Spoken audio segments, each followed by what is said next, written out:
Yes, indeed, ladies and gentlemen. Welcome back to the Steve Malzberg Show. Coming up at the bottom of the hour, Remy Spencer, criminal defense attorney, frequent Fox News commentator, joins us right here to talk about Obama's selective enforcement of various laws and other issues as well. But right now, we're joined by our friend, Senior Fellow National Security Affairs at the Heritage Foundation, Peter Brookes. Hello, Peter. Hey, how are you? Good, good. Great to talk to you again. Happy holidays to you. Thank you very much. All right, so tell us, explain to me, China decided that they were going to enforce this, ADIZ, Air Fence Identification Zone. ADIZ, okay. I have that. I guess I made it Muslim or something. I don't know. And it's over a large portion of the East China Sea. And our vice president is over there now to try to, I don't know, talk to them about it. But I'm sure it's all okay now. Yeah, everything's fixed. After he asked the Japanese women if their husbands mind that they work full time.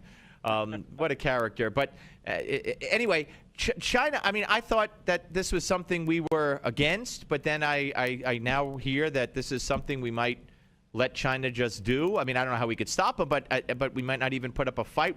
Explain to the folks what this is all about and where we as a country stand. Well, there's interesting. The Chinese have developed this ADIZ, Air Defense Identification Zone, and we've had one going back to the 50s around the United States.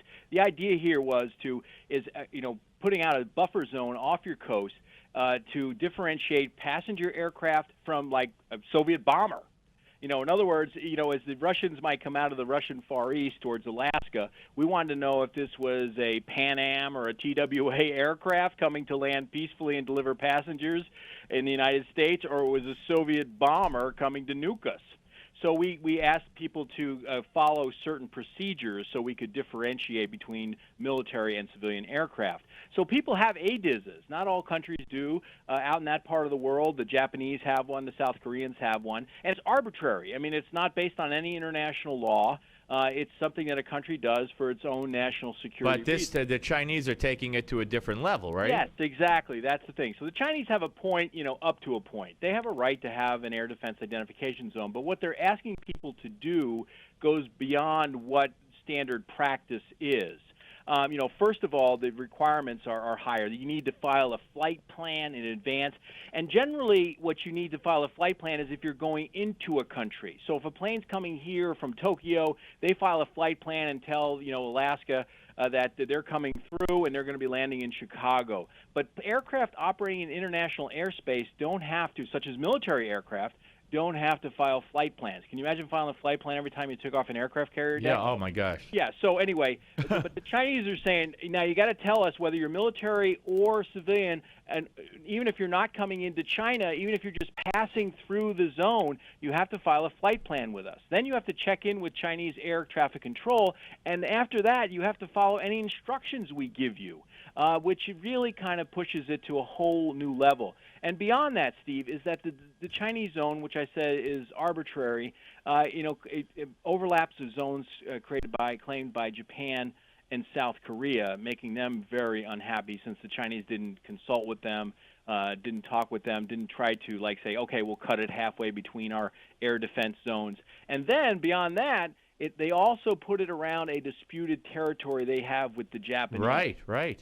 So that's, the concern here is that you're going to get a bunch of aircraft flying in the air. The Chinese, pilots could be up there, fighter pilots. The Chinese said they're going to patrol this with warplanes.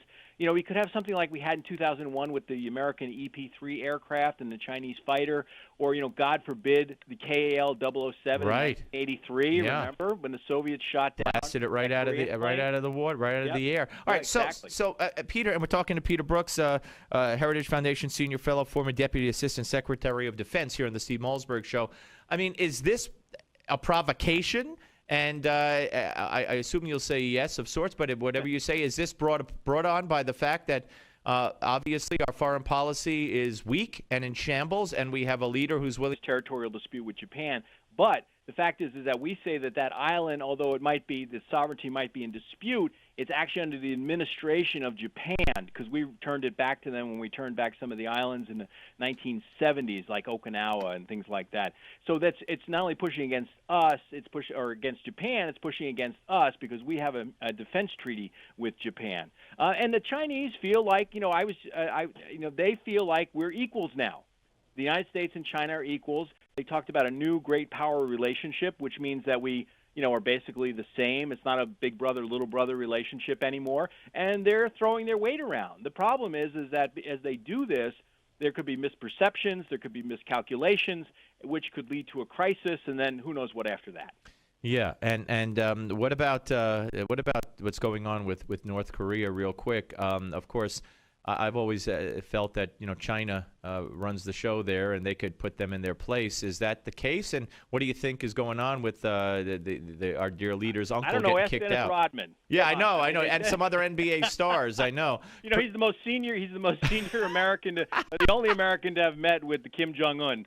So, that's pretty frightening. Maybe he likes his nose rings and his ear rings and his rings all over the place. It's interesting to me, that he's our special envoy. He's not really officially, but I'm just kidding. But no, I mean, it's serious. I mean, we really don't know. It's quite a mystery. I mean, this young man is probably, his uncle was kind of his, I don't know exactly the right term for it, but his guiding light, his sort of mentor, and I think at this point the young leader has said, "Hey, I got it. You're out of here." Yep. And doesn't want any threat to his power, and that's where we're at now. I'm not sure exactly what that means for us. I mean, the military, the nuclear program is still a priority, but I don't think we're going to see a lot of reforms coming out of there.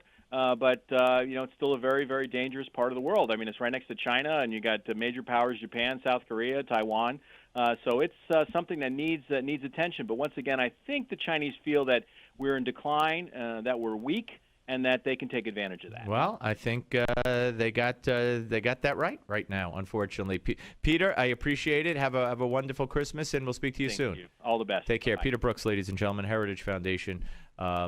Former Deputy Assistant Secretary of State, here on the Steve Malzberg Show. All right, when we come back, Remy Spencer, we'll talk about Barack Obama's power grab, and we'll talk about some other issues as well. A frequent flyer trying to sue in the Supreme Court against an airline, saying he was treated poorly, and more on the Steve Malzberg Show, Newsmax TV and radio. The Steve Malzberg Show.